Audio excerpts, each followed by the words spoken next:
using Chat GPT as a crutch could really lower our collective ability to communicate and to think critically. Welcome to the AI for Creative Entrepreneurs podcast, where we guide you through the dynamic landscape of artificial intelligence. I'm Kira Hug. And I'm Rob Marsh. We are the founders of the Copywriter Club, and our goal is to help you stay ahead of the curve in the ever-changing world of AI. We will show you how to use these new AI tools to maximize your creativity, simplify your work and life, and reinvent your creative career so that AI works for you and not against you. So whether you're a copywriter, marketer, or creative professional of any kind, join us as we explore the intersection of AI, creativity, and career.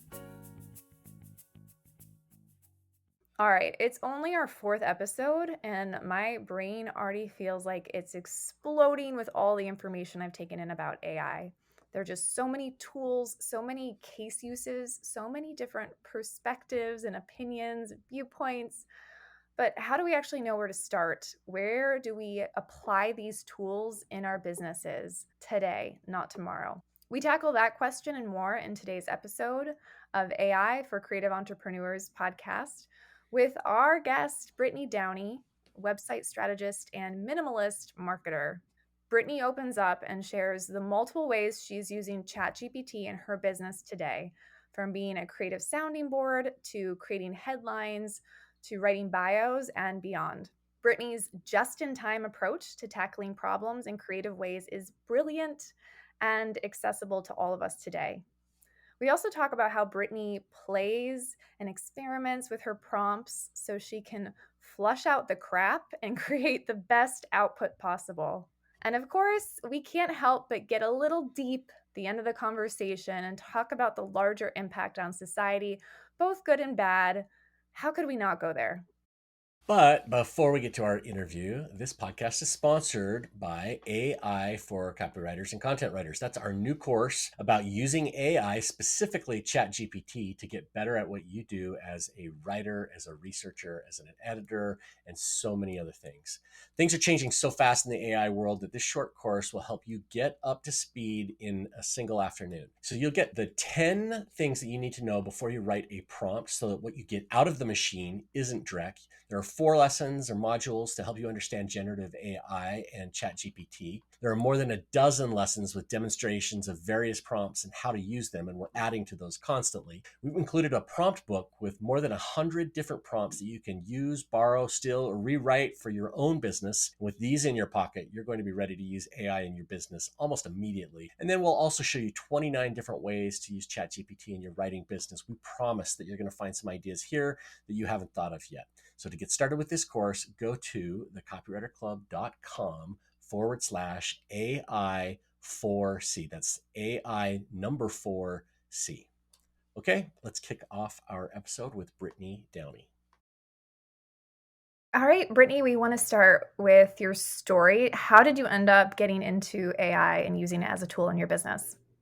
Yeah, so the first time I actually dug into AI was machine learning. And it was a while before I actually started using it in my business, but my business that I was working for used it at the time. I worked for an apartment marketing agency and I was the project manager for the digital and the tech products that we were creating.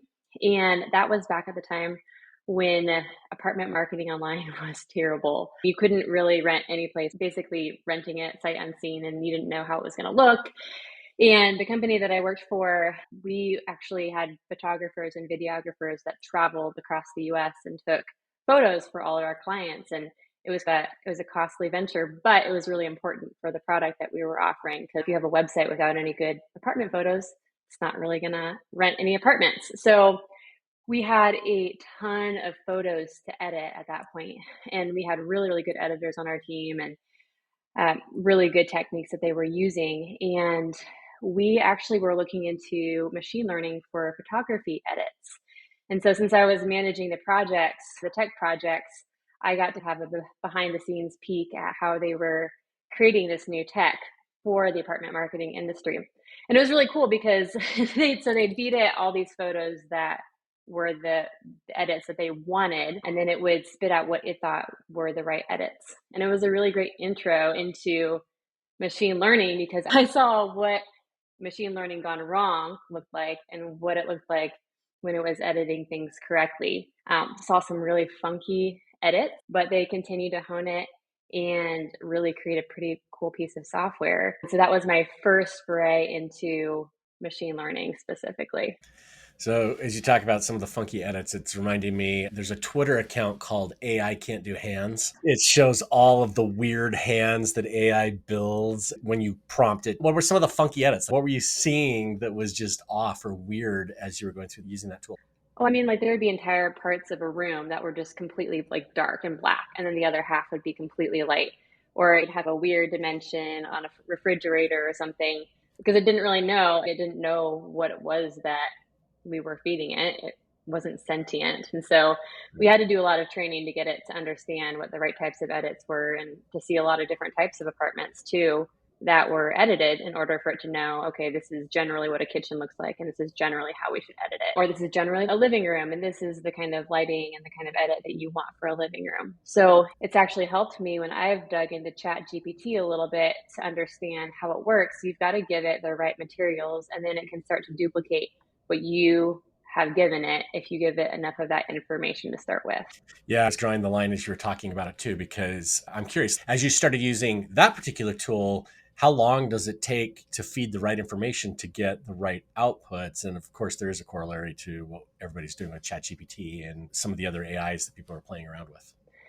Yeah, and for that, they were creating their own. They didn't have all that access to the resources that are proprietary resources that Google is using and Microsoft and Bing and all those other platforms. And so it definitely took a little bit longer, I think, with them creating those because they just didn't have as much of that technology at their disposal. But I think as more technology is becoming available, those individual kind of independent platforms are going to get better and better. So, how did that experience with machine learning influence you as a creative, as a writer, as a business owner? Did you feel excited about it in those early days?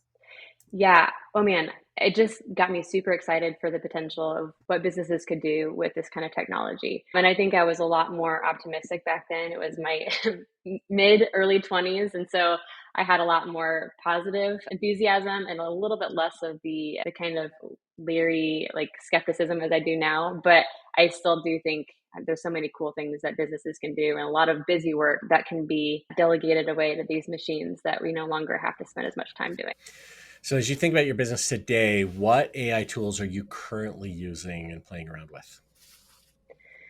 Yeah, so the very first one I experimented with, so I'm a website strategist and copywriter, and so the Grammarly was one of the first tools I started to use. And I know that's a combination of machine learning and natural language processing, I think. And that was the very first one that I really had a need for because working by yourself, you can send a lot of typos to clients, and it's really embarrassing. And so that was just something that I needed right off the bat.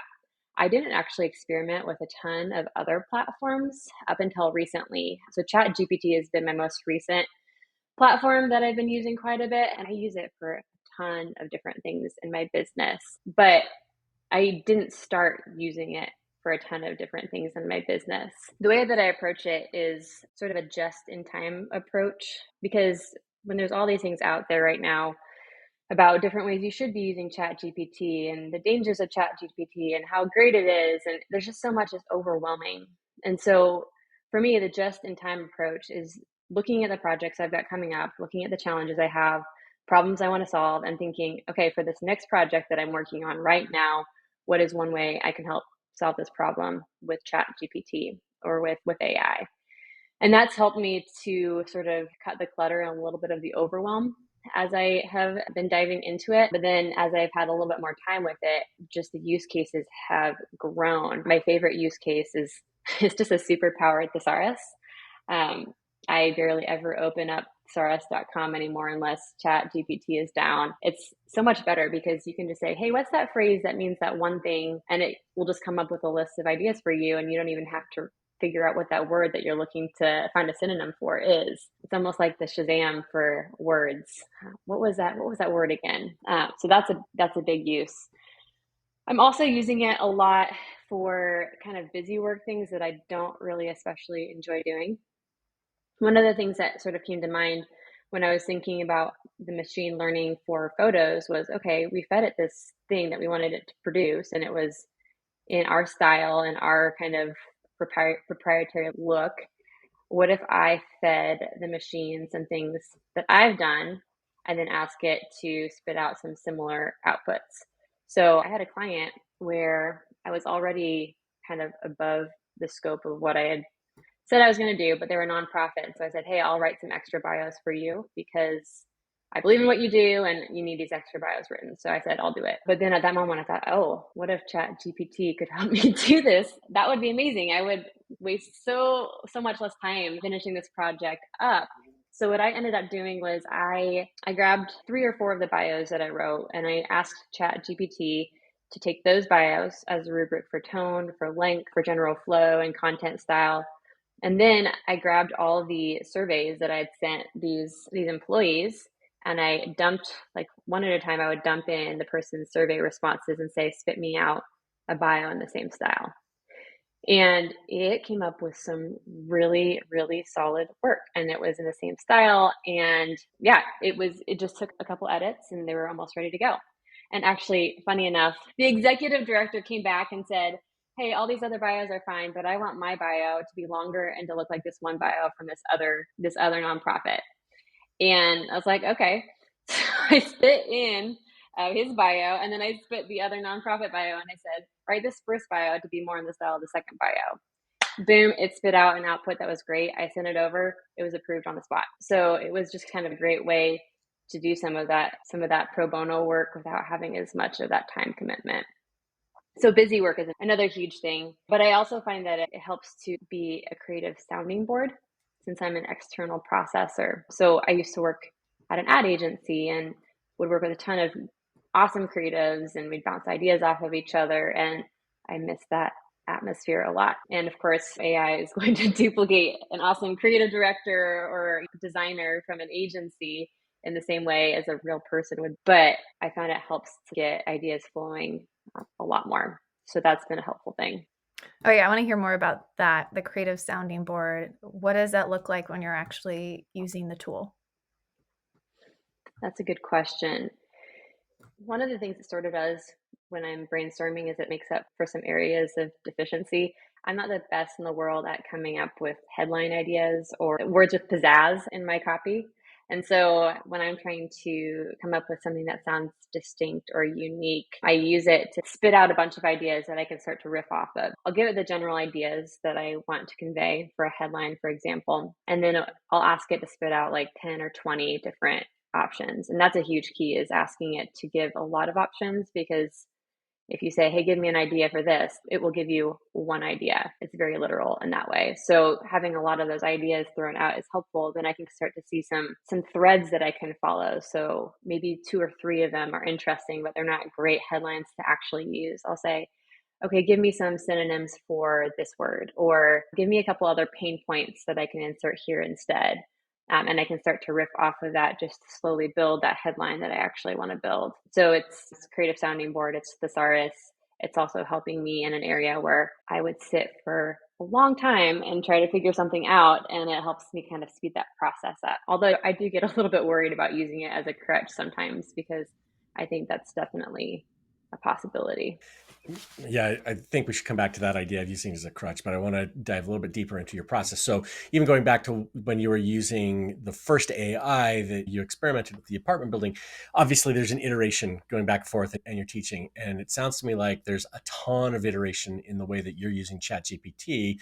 One of the things that I keep seeing copywriters talk about on YouTube and in their emails, like, oh yeah, you don't need to worry about ChatGPT because when you say write an email for a coach, it spits out crap. And clearly you're seeing the crap, but you've figured out this workaround or many workarounds to get past the crap. So talk just a little bit more about that iterative process. Like, how many times do you tell it to rewrite, or how many times do you play with voice or tone or ask for new words? I'm basically saying, what's the combination to dial it in so that you get it right? Yeah, that's a great question. And I like the word that you used, Rob, play, because play is a huge component of that. I could probably spend hours just playing with ChatGPT for fun, but I think really approaching the iterative process almost as play is a helpful framework, because I I think if you get too hung up on you need to give it this prompt or this set of prompts or these scripts, sometimes you can just end up frustrated and stuck. And so I have several kind of base questions that I'll ask depending on the challenge that I'm trying to solve. I like to see what it spits out and then just go from there. It's almost as if you're working with an intern that has the entire internet uploaded into their brain. Like you tell them, okay, this is a good start. I like how you did this. The sandwich compliment, like this is a good thing that you did.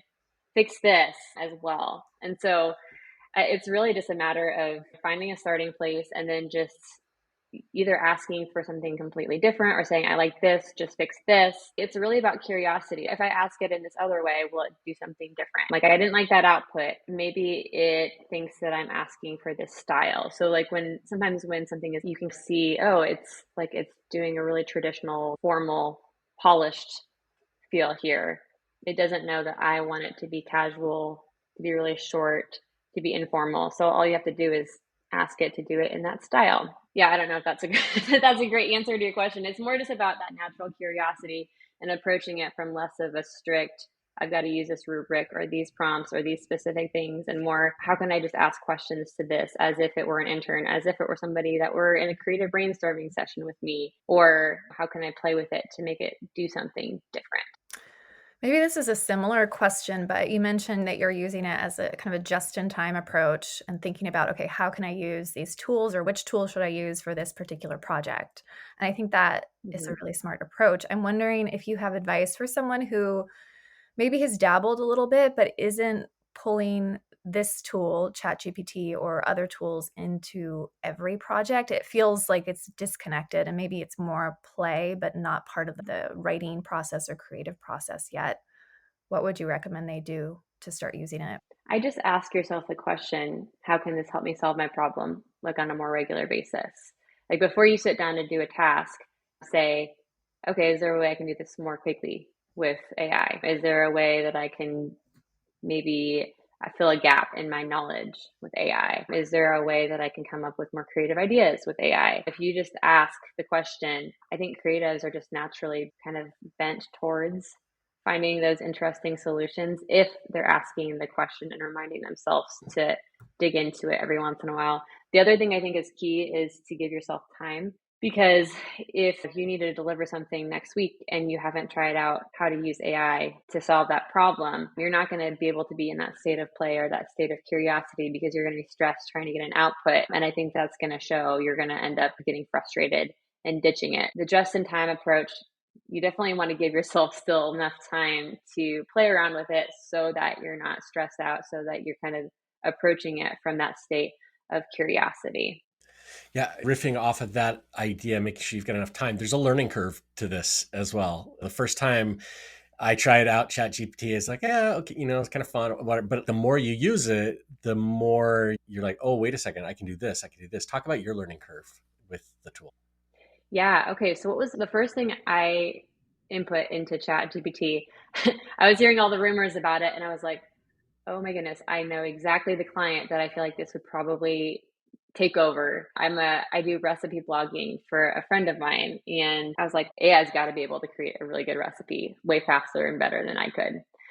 So I actually kind of dug in, and one of the things that was interesting was like, definitely you wouldn't be able to create a really good recipe post without some of the strategy and marketing and SEO knowledge that a lot of people don't necessarily have. So I asked it to output some of the recipes that were coming up in the content schedule and realized, wow, okay, basic prompts do not produce great work. Basic prompts produce basic work. So let me interrupt you as you talk about that. Let's talk about what would a basic prompt for the recipe be? Is it something as simple as create me a recipe for tacos, or are you talking about, hey, I've got sour cream in my kitchen along with some chicken and some extra bacon. What can I make with this? What do those prompts look like?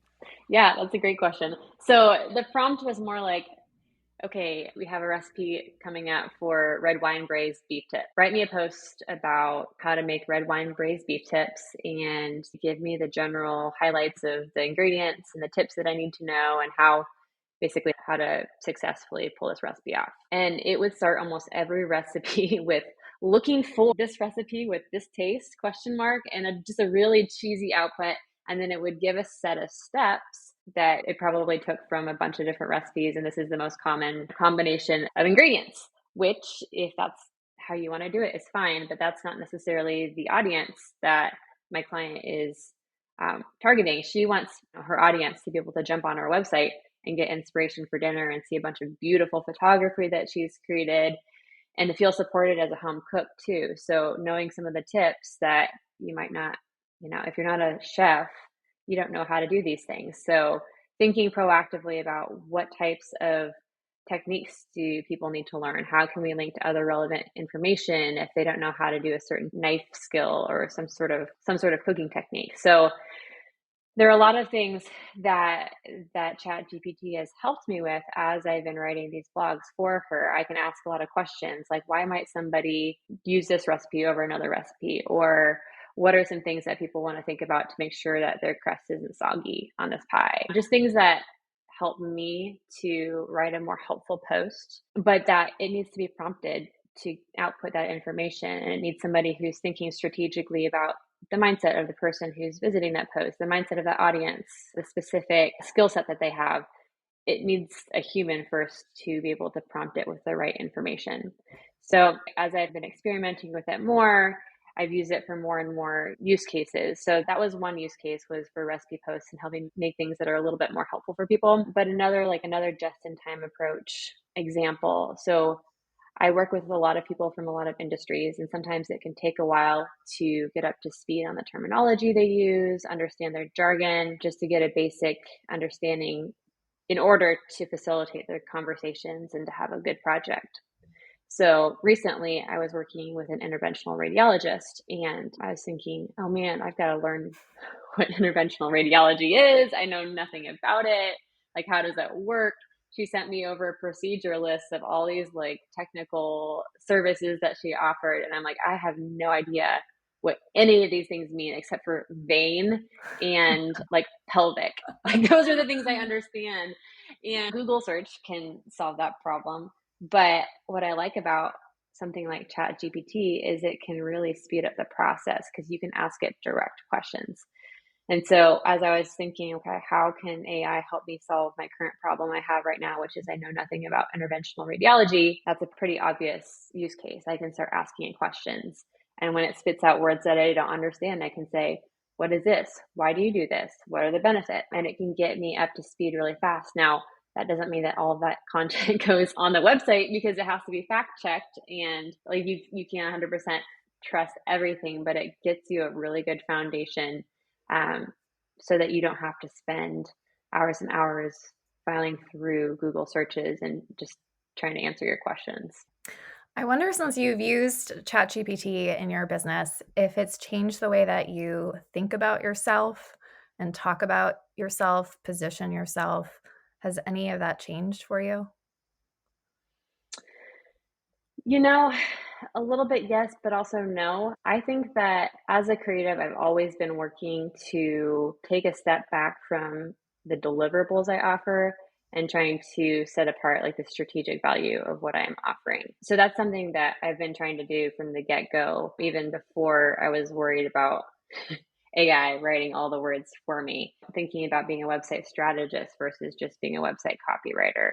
That's something I've been focusing on for a while. So I think that creatives at this point in time are pretty uniquely poised to adapt and flex to the changes that are coming with AI, because we've been changing jobs every couple of years anyways. We've been learning new softwares, we've been coming up with new ideas and approaches. Like, my job 3 years ago was totally different from the job that I'm doing now. I think that it's just going to maybe speed up that change that we're seeing. So for me, it's just a good reminder that 10 years from now, I might not be doing website strategy or copywriting. Maybe that's not really a big thing anymore. But I think I've always known that 10 years from now, things are going to look drastically different than they do right now. It's just a reminder that I shouldn't be stuck in this one spot. I need to be able to adapt and to be flexible. Yeah. And as a follow-up to that, just how do you cope with that? I think that's unsettling for some. Like, we've all known this before, even ChatGPT, that our jobs will change, especially in the space we work in. But how do you manage that and also stay ahead of it and make sure you feel comfortable with that level of agility and change in our space? That's a great question. Not necessarily super well all the time, but I try to not dwell on it or think about it too much because I know that it will stress me out. I used to be a chronic over consumer of information, and that's partly why I decided to take that just in time approach for things because I would read about all the upcoming technologies, all the new marketing tactics I should be following, and there's just so much out there, and everybody believes so much in their perspective or their way of how to do things or their view of how the world is going to look that it just gets overwhelming. And so for me personally, I can't dwell on that because some of these things might be true, they might not be true. And while some people can be fairly good at intuiting what could happen, nobody actually knows the future for sure. We can only take some good guesses.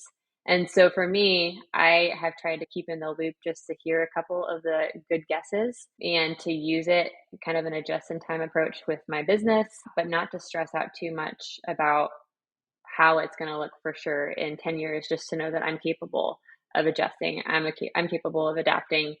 And I've kind of got to take it one step at a time. I'm not going to uproot my entire business right now and stop website copywriting because I think, oh, in 5 years, websites will be defunct. Um, right now, things are working. I just need to make sure that I'm not stuck in my perspective. And I think the danger is when you're comfortable doing things a certain way, it's really hard to shift and to change. And so, even just doing small things that make me uncomfortable, I think is a good way to start to prepare myself for changes.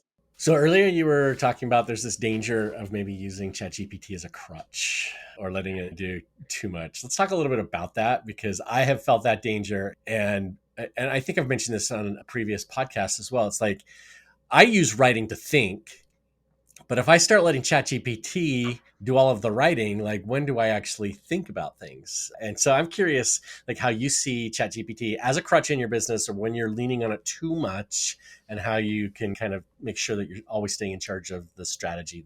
That's a good question. So it's helpful. I have not been able to upgrade a Chat GPT Plus. The link has Oof. been Yeah. broken on my Chat GPT forever, and so I haven't been able to upgrade the Plus, which means that sometimes Chat GPT is down, and I found that's actually been an unintentional benefit to me because sometimes I'll have a problem I need to solve, and I'm like, okay, I don't have the crutch to solve it. I'm just got to use my own brain right now and figure this out. And so that's been really helpful. And I don't know necessarily, I probably will get Chat GPT Plus at some point or pay for whatever they're going to make you pay for at some point. So I don't know exactly how I'm going to build that into my routine, but I do know that I will need to build in some times where I'm doing things on my own without that crutch. One of the things that I don't usually use AI for is outlining my websites. I'll use it for pain points, I'll use it for research, I'll use it for actual copywriting. But when it comes to sitting down and outlining the website, I have still found that that is a really valuable exercise for me. So I own that strategy. I might make some adjustments on that strategy based off of some questions I ask Chat GPT, but that work is solely me just focused in. I get into a really good flow state usually when I'm working on that. So that's sort of a sacred no AI space for me at this moment. And I think I probably will need to build that in for even just some writing exercises at some point too, because I know I'm already using it as a crutch. And I'm a little bit worried for younger generations of writers and even like high school students because I think I think that using Chat GPT as a crutch could really lower our collective ability to communicate and to think critically. So that's also something I'm thinking. I've got a 2-year old and a 1-year old. I'm thinking about how can I at some point foster an AI free zone where they can actually learn and think and ideate without that on their own. Can you also share some benefits, almost like, okay, before and after in my business, I'm able to do these things now, or maybe it's like you work faster, you get more done, you feel more clear. If you had to sell us on why we should use ChatGPT specifically. Yeah, I think it fills gaps for me. I don't have to hire specific gap fillers quite yet. I think at some point I might. And I also don't want Chat GPT to take the place of a team of people because I believe that's super valuable. But some things that I'm not super great at, I can fill that gap myself right now without having to hire it out.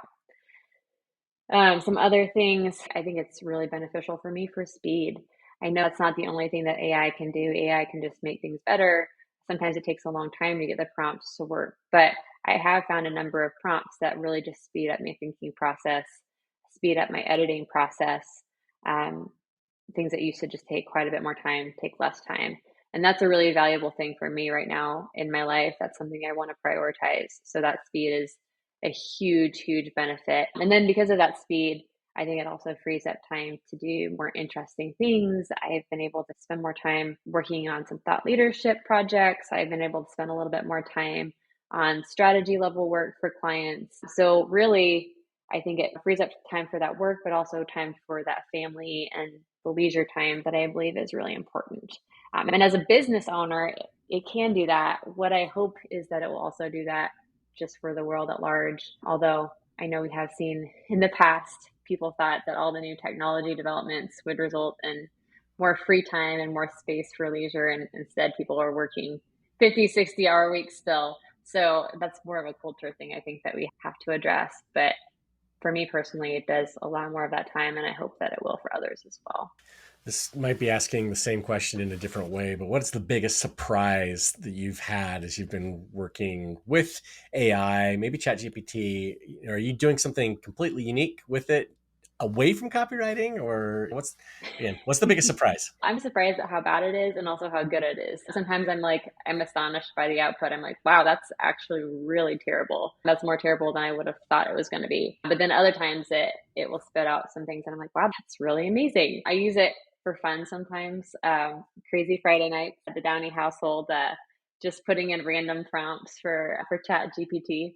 My kids are really into Frozen right now. And I'm actually really into Frozen. We've watched it a million times. I'm not tired of it yet. It's probably embarrassing to admit.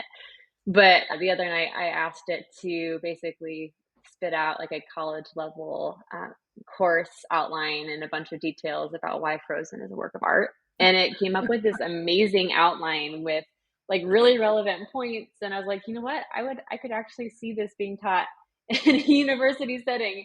And so I spent a bunch of time digging into like themes and motifs and learning about how like the technology behind the animation works. And I've also used it for fun. I asked it to come up with some sitcom ideas centered around a theme of vampires, and it came up with some pretty hilarious outputs. Yeah, that teach me anything prompt. You're a college professor. Like, I've had a ton of fun playing around with that one as well. And you can put in the most weird stuff. And again, it just comes back to really fun ideas. So as a creativity tool, ChatGPT can maybe turn some dials that we don't even expect just because of the different connections that it has the ability to make that human brains just aren't wired the same way. Yeah, I have some secret ambition at some point to write a screenplay. And I think that Chat GPT will be probably where I start to learn and Well, go for ideas. I've talked about how I've been wanting to write a thriller for a long time and I've been stuck on the plot. And I spent a Friday night dropping in just questions about this particular plot that I had. And like it helped me get over all kinds of like mountains that I could not figure out, like how could this thing happen or how could that thing it was not perfect by any stretch. Like there are a lot of things I'm like, that's totally stupid. That would not work. But in other things, I was like, oh wait, that's actually a really good connection. Maybe that could work. And introducing different characters and subplots and just talking through that with a creative tool. Yeah, it's a lot of fun. It can be a lot of fun. Oh yeah, the threads that you can follow. For Like sure. I input some asking some careers that vampires might decide to be in. And one of them was a doctor. And I thought that's funny. I was like, write me some ideas for a comedic sitcom of a vampire who has an ambition to be a doctor. And there's some really good ones like the doctor struggles because it's constantly tempted by the sight of blood and has to fight the urge to snack on their patients. It's like, that's a hilarious sitcom premise. That would be super funny. So just some interesting connections you can make with the brainstorming process. I want to go back to something you said earlier. You said, I want to do small things that make me uncomfortable. And I think you were saying that in relation to just adapting to these tools to still kind of feel creative or have your edge. I don't want to put words in your mouth, but can you speak more to that idea and then what specifically you do to get out of your comfort zone so you can stay creative and entrepreneurial?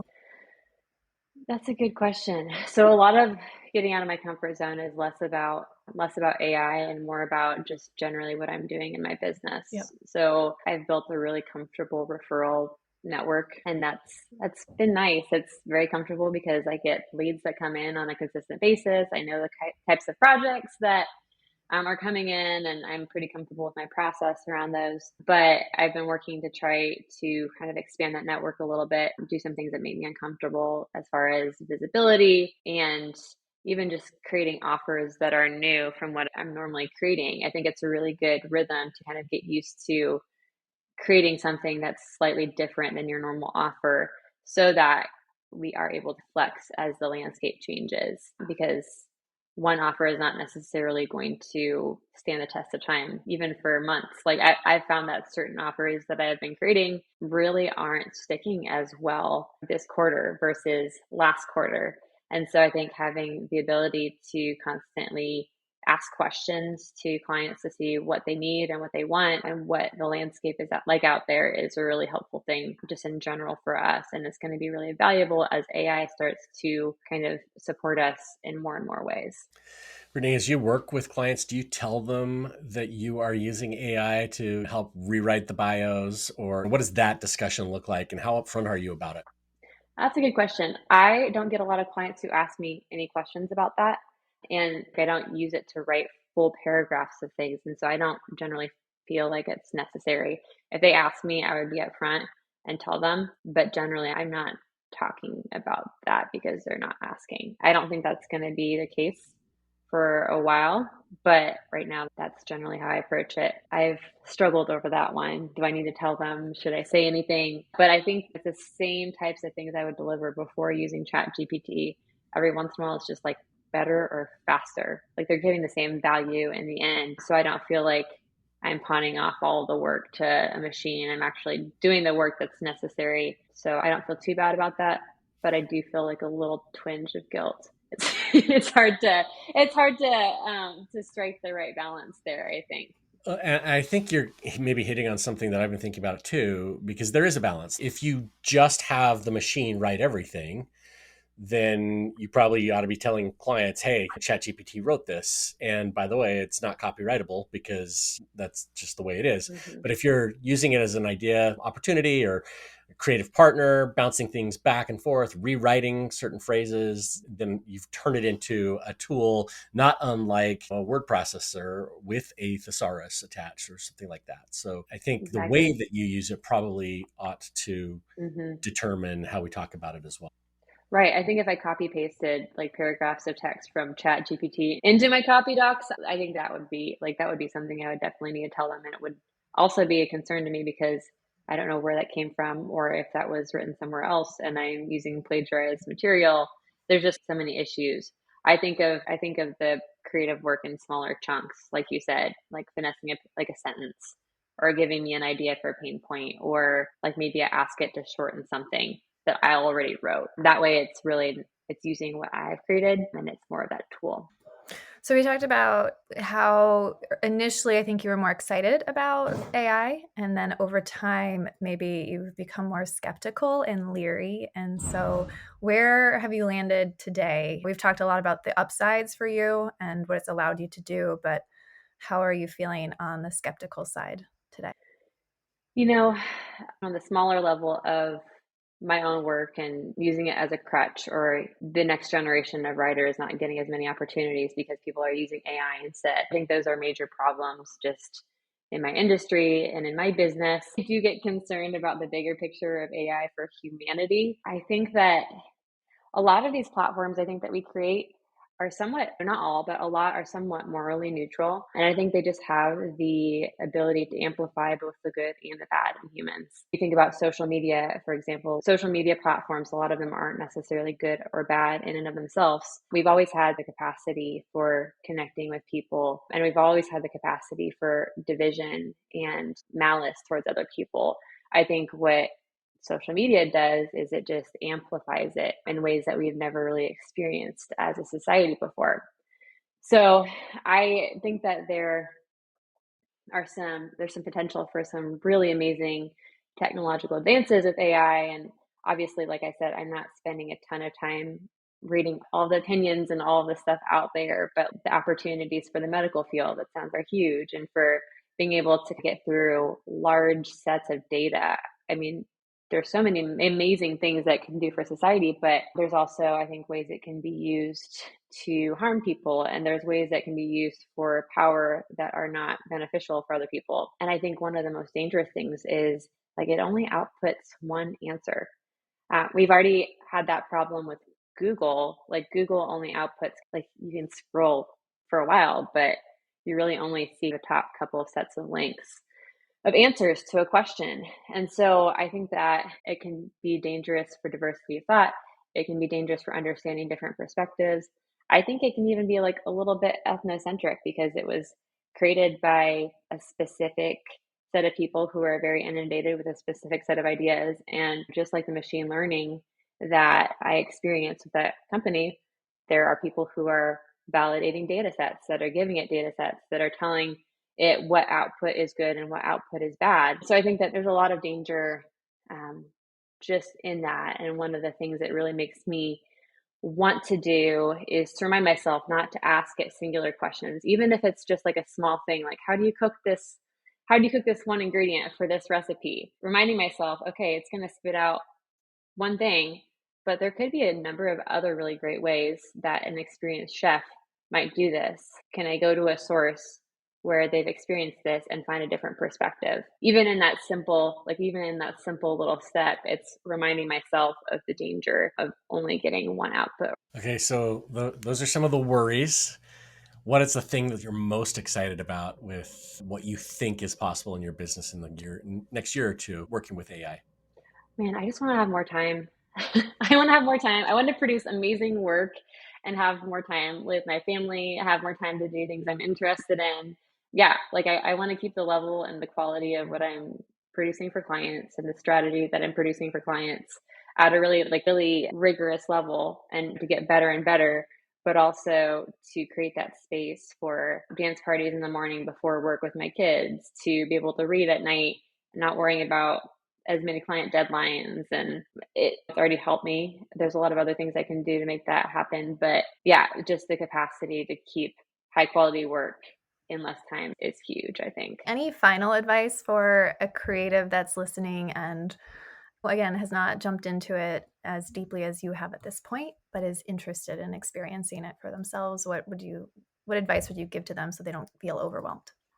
I mean, I think as a creative, you have it inside of you already to like to explore and to be curious and to play and to find really unique ways to use this for your own use cases, for your own business, for your own creative work. So I think just know that. And then also just the next time you have a challenge, ask yourself, okay, how can AI help me solve this? It doesn't have to be crazy. It doesn't have to be like, you don't have to be expert level and to know all the prompts and to know all the predictions of how AI is going to change the world in order just to use it for the next challenge.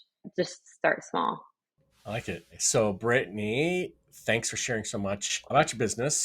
Some of your prompts. In fact, we've even included a couple of prompts that you shared with us in the prompt book that we're doing with our AI course eventually. So, if people want to check out some of the things that you were sharing, they can check it out there. But where can they go to connect with you, to meet you, to talk with you, to hire you? All of those things. Yeah, so you can find me at downeystrategy.com. And you can also find me at LinkedIn, Brittany Downey, and that's about it. I'm not on very many platforms right now on purpose.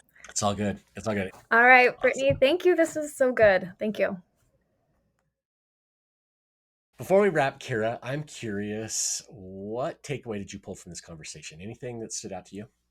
It's really the theme of the conversation that Brittany mentioned several times, and for good reason. It's all about her approach to using ChatGPT in her business without feeling overwhelmed. It's the just in time approach. And that resonated with me because, again, this can just feel so big and so overwhelming. And it's like, where do I even start to integrate these tools into what I'm doing when I feel like I'm already working against the clock every day and I don't have additional time to learn new tools and integrate them? But the way Brittany approaches it, project by project, right? It's like, here's the project I'm working on today. How can I solve a problem using ChatGPT? And so taking it project by project, day by day, and integrating it that way feels so much easier to me. And so that's how I am using these tools moving forward. It's just taking it based on the project and not stressing about all the other ways I could be using it, just using it one way that works for me. Yeah, one thing Brittany mentioned is that she's trying to step back from the actual thing she's created in her business and thinking about the strategy behind everything. And that is, I think, the real difference maker for people who are going to be using AI successfully in their business. It's not really about the tools. Yeah, the tools are amazing. We've been talking with people who are using them to do some really cool things. But next month's tools and a year from now's tools are going to be different or better or improved. We'll be using them in different ways. And so it's really about strategically thinking about the things that we do in our business, the value that we provide for our clients, and then how do we find the right tools to help us do that better. Maybe it's faster, maybe it's to generate more ideas, maybe it's simply to improve the level of thinking, the brainstorming that we're doing, getting feedback from the machine in order to make things better. Whatever that looks like, it's all about strategy and not the actual tools. All right, so we want to thank Brittany Downey for joining us on the podcast to talk about the many different ways we can use AI as a just-in-time tool to solve problems in our businesses. If you want to connect with Brittany, you can connect with her on our website, downeystrategy.com. That's DOWNEY strategy.com. And you can also send her a connection request on LinkedIn. And if you want to grab this new course that Rob has put a lot of time into creating, because this is designed specifically for copywriters and content writers, so that you can start using ChatGPT in your business and you can know what to do and when and pull in the prompts and get started today and stop feeling overwhelmed. If you want to check that out and grab it first, we're going to have a special early bird beta rate for you. And so you can learn all about that at thecopywriterclub.com/AI4C. And that's the end of this episode of AI for Creative Entrepreneurs. It's a Copywriter Club podcast. If you've enjoyed what you've heard, please visit Apple Podcasts or wherever you listen to your podcasts and leave a review of the show. Or if you're catching this on YouTube, leave a comment down below to let us know your favorite takeaway from today's episode. Thanks for listening, and we will see you in 1 week.